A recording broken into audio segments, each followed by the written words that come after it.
Assalamualaikum warahmatullahi wabarakatuh. Perkenalkan, nama saya Galih Fadilah dengan NIM C1K021087. Di sini saya akan menjelaskan video yang telah saya tonton. Yang pertama, di mana peternak bebek yang mengkombinasikan dengan kolam ikan. Keduanya ini saling menguntungkan atau bisa dibilang simbiosis mutualisme. Karena kotoran-kotoran dari bebek akan menjadi pupuk alami bagi ikan-ikan tersebut, akan memperbaiki kualitas air, menjernihkan air, dan memperbagus kualitas tanah dan menghindari dari hama-hama yang ada pada kolam tersebut. Karena itu, peternak-peternak bebek dan ikan ini sering mengkombinasikan kedua biota ini, karena itu tadi, untuk menjernihkan air, menyuburkan tanah, dan menghindari dari hama-hama penyakit yang lainnya. Selain itu juga, sebelum membuat kandang bebek dan kolam ikan, perlu diperhatikan juga kondisi lokasinya tersebut. Karena jika kondisinya jelek, maka akan sedikit merugikan peternak tersebut. Pertama yang perlu diperhatikan yaitu kondisi dalam lokasi tersebut. Memilih lokasi yang optimal, kemudian jauh dari polusi dan penyakit. Selain itu juga perlu diperhatikan juga bibit-bibit bebek yang unggul dan ikan juga. Karena jika bebek-bebek berpenyakitan atau ikan-ikan tersebut berpenyakitan, akan menimbulkan gejala-gejala penyakit dan akan menularkan kepada satu sama lain, sehingga akan mati gitu dan mengalami kerugian. Kelebihan dari budidaya ini adalah si peternak akan mendapatkan dua keuntungan, yaitu dari ikan dan dari bebek. Jika dijual, lumayan dia akan mendapatkan keuntungan. Begitu. Itu tadi penjelasan dari saya video yang pertama. Ya, kemudian saya akan melanjutkan ke video yang kedua, yang dimana terdapat ikan yang dibudidayakan pada sawah. Video yang kedua yaitu video tentang budidaya ikan di persawahan. Akan tetapi, budidaya ikan ini sebagai penghasilan tambahan para petani yang menanam padi pada sawahnya tersebut. Adapun manfaat-manfaat budidaya ikan pada sawah ini yaitu: pertama, meningkatkan kesuburan dan kesehatan pada tanah, memotong biaya proses produksi, mengurangi jumlah input peternakan yang dibutuhkan, sumber pendapatan yang beragam, bantuan keuangan pada keluarga, efisien penggunaan tenaga kerja rumah tangga, produksi jumlah makanan yang dibutuhkan hewan yang dimakan, menghasilkan penggunaan pupuk kimia sebanyak-banyaknya mungkin, memberi petani makanan yang bergizi seimbang, dan biogas digunakan mengatasi masalah energi, mencegah kerusakan hutan, meningkatkan jumlah lapangan kerja yang diciptakan, tidak ada polusi di lingkungan, dan daur ulang sumber daya, meningkatkan kesejahteraan petani, posisi praktik mata pencarian atau teknologi dalam budidaya ikan padi dan ikan pemilihan. Budidaya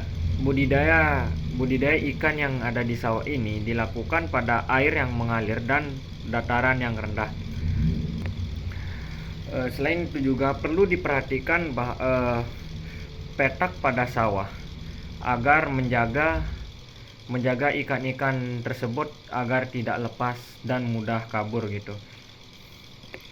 Petak sawah ini direnovasi sebagus mungkin dan sekreatif mungkin agar budidaya ini berjalan dengan lancar. Ketinggian petak sawah ini dibangun antara 50 sampai dengan 100 cm tergantung pada topografik petak-petak pada sawah tersebut. Pembuatan tersebut untuk meminimalisir kelangsungan hidup pada ikan, karena jika kita membuatnya secara tidak SOP, maka otomatis ikan-ikan tersebut bisa jadi akan hilang atau mati seperti itu. Dan selain itu juga perlu diperhatikan pada budidaya ini,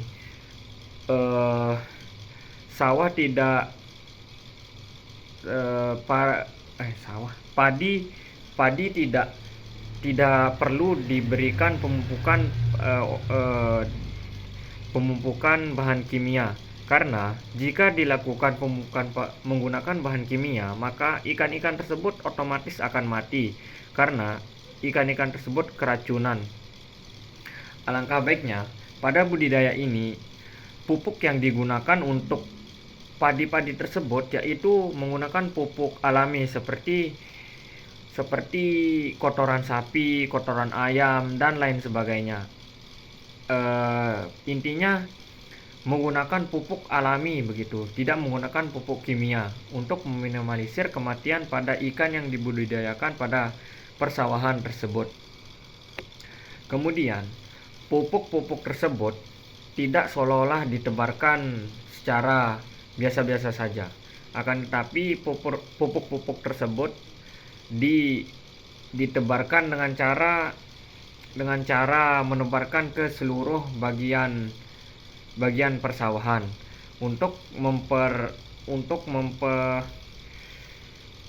memperbagus padi yang ditanam tersebut begitu. Perlu juga diketahui bahwa ikan-ikan yang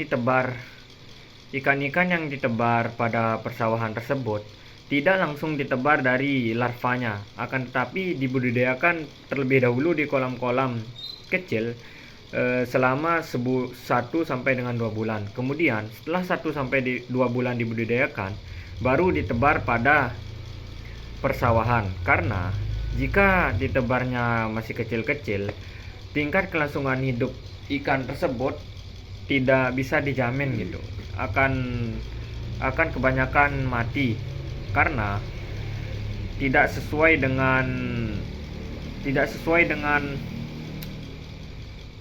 dengan umur ikan tersebut.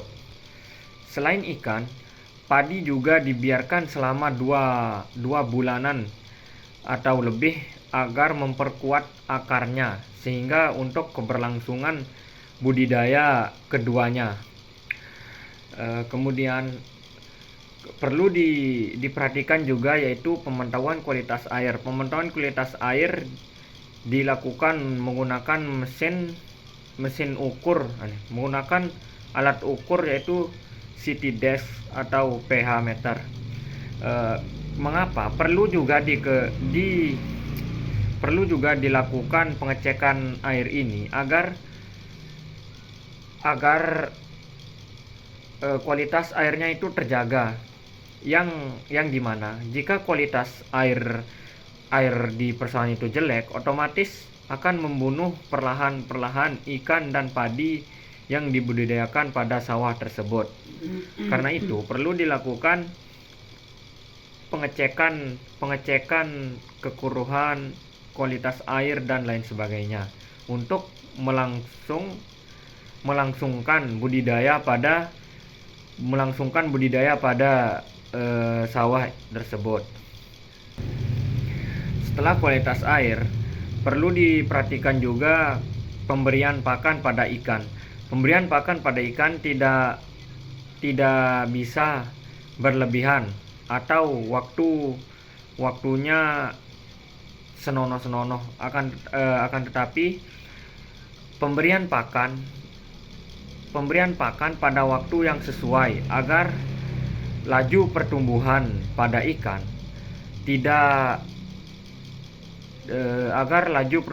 ikan merata, tidak ada yang besar ada yang kecil begitu.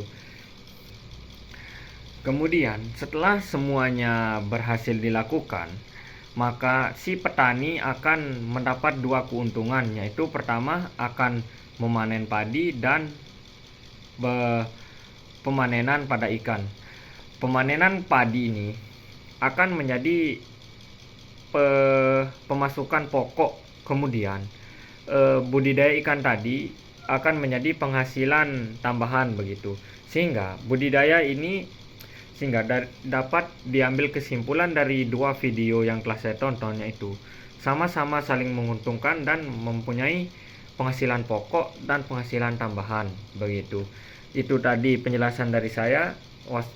Bila ada kurangnya mohon maaf. Wassalamualaikum warahmatullahi wabarakatuh.